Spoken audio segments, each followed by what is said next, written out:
Salamat kayo ni Ate Rosie kay gitabangon ko niya diri sa balay sa mga buluhaton, like paglimpyo niya sa likuanan, say hugasan niya ang pinggan, dodoawon ko niya ako raman usa, wala na may nagatinan ako akong pamilya ko raman sa busy.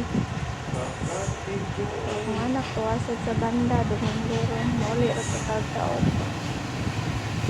So diyan ako sa balay na stay, wala na ko nagpakimo, wala na ko nakuandanan kay isod mo tayo ukson, wala na di budget. Siguro magbuhat na lang tag ganun sa agad ang time or tagaan pa kami lagos sa Ginoo. Usa day ko pa consultation sa colon cancer. So, nagingaw-lingaw na lang pag-upload ng Facebook o makasulti mga tao.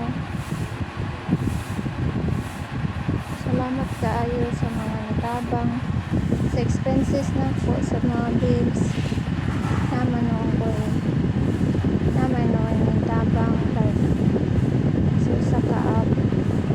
So salamat kay sa Ginoo kay wala man sad ko naglisod sa mga pagkaon, kapalit man sad nagabayad din sa kurente, pero dili lang din yung mga kimo kay lisod kayo 37k ang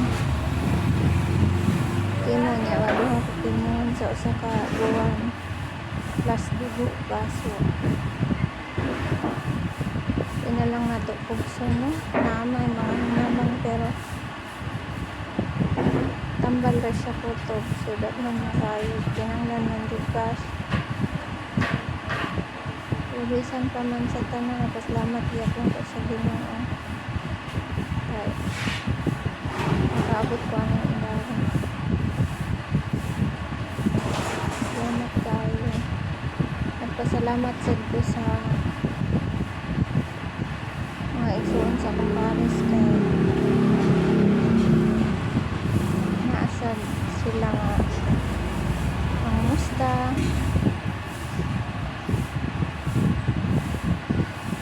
kani siya kay siya tiro si kay ang laban ni siya usahay pero gasuhor jud ko para labanan lang kay saon man ako saon ulit man